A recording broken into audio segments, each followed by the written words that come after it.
government to take property away from local populations, only to develop it themselves later.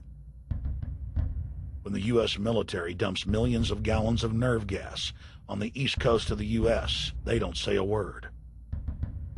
Thousands of companies are creating transgenetic cross-species hybrids, splicing plants, animals, and insects, and releasing the new organisms into the global biosphere, vandalizing the very genetic code of the planet. And large environmental organizations do nothing. The corporate elite of the planet intensified their push for a global taxation system with a year-long build-up to the Live Earth hysteria held on July 7th, 2007 on 7 continents. World leaders announced that saving the Earth was the new organizing principle for humanity and hailed it as the planet's new religion. They claimed that CO2, which plants breathe, was killing the Earth, and that we must reduce the number of children we have to curtail our carbon footprint. Countries across the world marked the day by passing new carbon tax schemes and raising taxes on gasoline, natural gas, and electricity. It is a scientific fact that the sun is the main driver of planetary climate, and the measurements are clear. The sun is becoming hotter, brighter. It has been slowly increasing thermal output in the last 100 years, causing warming not just on Earth, but throughout the solar system. But the scientific facts and even the order of the planets didn't matter to one of the chief organizers of Live Earth, David Mayer de Rothschild, heir to the British arm of the Rothschild fortune, when we spoke to him. When I called Rothschild on the order of the planets, he just laughed, thinking the audience wouldn't get it. He continued to count on the population's ignorance and claimed that the global warming lobby has nothing to do with carbon taxes. I guess he hadn't spoken with his good personal friend, Al Gore. Global warming, the time for debate is over. I think what you have to realize is that being environmentally sensitive and making money aren't mutually exclusive. There's a lot of money to be made in addressing this issue. But you guys are gobbling up all the world's concern to just simply line your pockets and make kids read your book in schools and do all this. It's a business, just like you said, Rothschild. It's not. Do you think I make any money out of this? It's the same thing. It's the same thing your your money-changing ancestors did. They're in Germany, Red Shield, and I'm calling you out, Red Shield. We know it's a scam. A pollution-based tax system, principally CO2. We're causing it mainly, vast majority of it. The consequences are bad and will be catastrophic unless we act. The polar ice caps of Mars are receding at several miles a year, much faster than ours, and that the moons of Saturn and Jupiter are melting. In fact, several of their moons were ice and are now liquid seas. Now, how are SUVs causing that, David Rothschild? That's because those planets are closer to the sun, my friend. No, Jupiter and Saturn are not closer to the sun. Neither is Mars. Yes, sir. I think you'll find, right, that the very simple matter, and what I wanted to say, and this is my final point, forget your taxation theory, because actually it's not taxation. Put a price on the carbon. A tax is the best way. Cap and trade can also do it. If there were a carbon-based tax, would there be a need for an economy-wide cap and trade system? They are not either or. We can do both. I am in favor of both.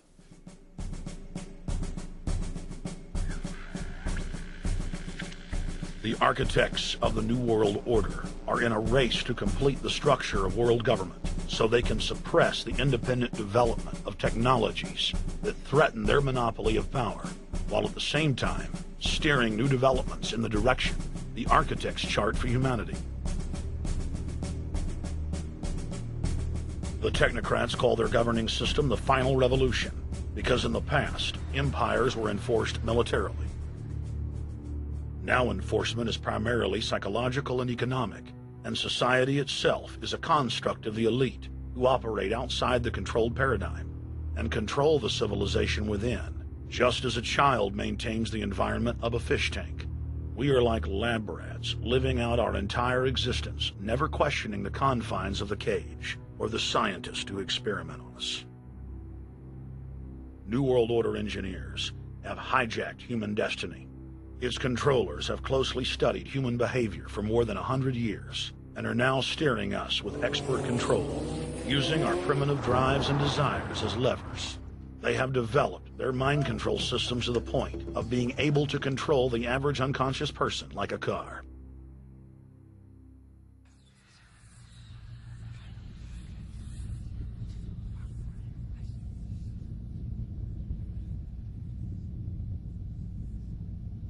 Eugenics dominated the 20th century.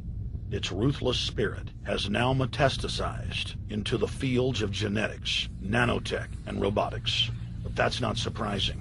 From their inception, all three disciplines have been dominated by eugenicists.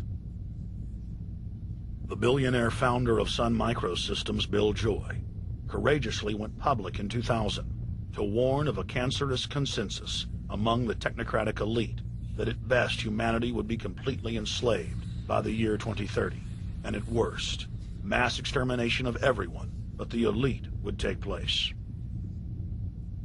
A who's who of the techno-elite are members of what is known as the transhumanist or post-humanist movement. Many of its adherents see only the beneficial aspects of technology's exponential rise, like bringing sight to the blind, sound to the deaf, and longer life for all. But what many of them don't know is that master eugenicist Julian Huxley founded transhumanism, and that society's controllers openly admit that the new system is designed to progress into absolute tyranny.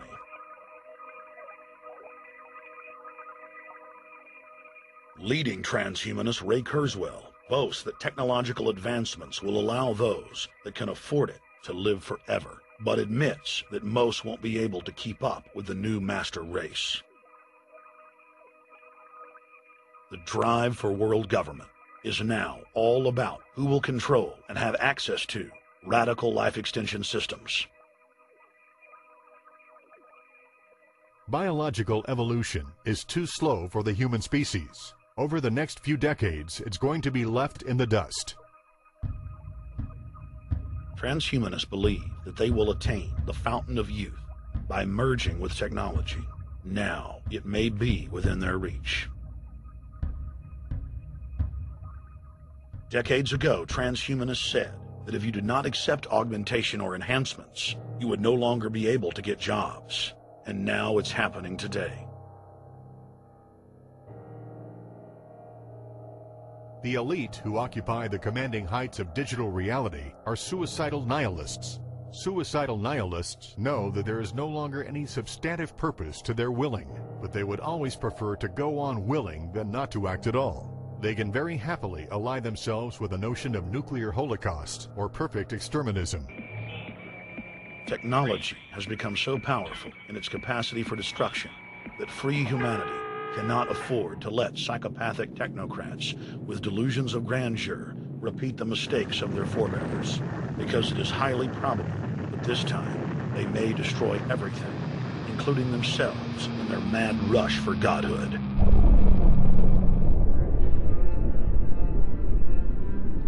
In this film, we have chronicled the Overlord's bloody orgy of experimentation, which already claimed the lives of more than 150 million people in the 20th century.